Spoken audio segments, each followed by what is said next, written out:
அன்பான உறவுகளே, சுசின் தமிழ் விளாக்ஸுக்கு அன்போடு வரவேற்கிறேன். வாங்க, இன்னைக்கு சூப்பராக நல்லா கிராமத்து முறையில் டேஸ்ட்டாக கருவாட்டு குழம்பு எப்படி செய்யலான்னு பார்க்கலாம். வாங்க. நல்லா தக்காளி வெங்காயம்லாம் அரைச்சி கருவாட்டு குழம்பு செய்ய போகிறேன். பார்க்கலாம் வாங்க. அதுக்கு தேவையான பொருள் முருங்கைக்காய் இருந்தால் முருங்கைக்காய் எடுத்துக்கோங்க. கருவாடு இருந்தால் கருவாடு தண்ணியில் ஊற போட்டு வச்சுருக்கேன். புளி எடுத்து வச்சுருக்கேன். அதுக்கப்புறம் வெள்ளைப்பூடு, வெங்காயம், பச்சை மிளகா, பெரிய வெங்காயம், தக்காளி.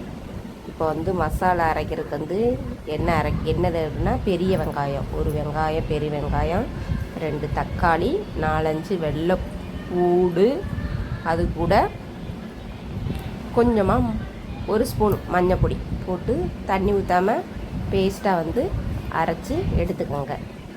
இதை அரைச்சி எடுத்து ரெடியாக வச்சுக்கோங்க. வச்சுட்டு அதுக்கப்புறம் ஒரு பாத்திரத்தை எடுத்து வச்சு கடுகு, ஜீரகம், பெருஞ்சீரகம், ஜீரகம் கிடையாது, கடுகு, பெருஞ்சீரகம், அதுக்கப்புறம் வெந்தயம் போட்டு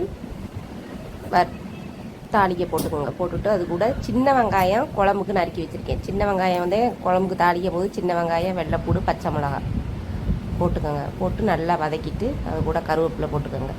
போட்டு நல்லா வதக்கிட்டு அதுக்கப்புறம் நம்ம அரைச்சி வச்சோம்ல பேஸ்ட்டு, தக்காளி வெங்காயம் வெள்ளைப்பூடலாம், அதையும் போடுங்க. போட்டு தண்ணி ஊற்ற வேணாம், நல்லா வதக்குங்க. வதக்கிட்டு அது கூட நம்ம புளி கரைச்சி வச்சுருக்கோம்ல, புளி கரைச்ச தண்ணியில் வீட்டில் அரைச்சோம்ல மிளகா பொடி, அதில் 2 ஸ்பூனு தேவையான அளவு, நீங்கள் எவ்வளோ குழம்பு வைக்கிறீங்களோ அதுக்கு தேவையான அளவு மசாலா போட்டுக்கோங்க. நான் ஒரு 3 ஸ்பூன் 2.5 ஸ்பூன் போட்டிருக்கேன். அது கூட உப்பு போட்டு நல்லா மிக்ஸ் பண்ணி வச்சுருக்கேன். அது கூட நம்ம வதக்கி எண்ணெய் பிரிஞ்சு வரும்போது இந்த கலக்கி வச்சோம்ல மிளகா பொடி, புளி தண்ணி, அதை ஊற்றிக்கோங்க. ஊற்றிட்டு முருங்கைக்காய் நறுக்கி போட்டிருக்கேன். நல்லா கொதித்து வற்றி வரும்போது கருவாடை போட்டு மூடி வச்சுருங்க. ஒரு 10 நிமிஷம் மூடி வச்சு எடுத்தீங்கன்னா சூப்பரான கருவாட்டு குழம்பு ரெடி. இந்த வீடியோ பிடிச்சிருந்தா லைக் பண்ணுங்கள், ஷேர் பண்ணுங்கள், கமெண்ட் பண்ணுங்கள், சப்ஸ்கிரைப் பண்ணுங்கள் ப்ளீஸ். எல்லோரும் பார்க்குறவங்க சப்ஸ்கிரைப் பண்ணுங்கள். அடுத்த வீடியோவில் பார்க்கலாம்.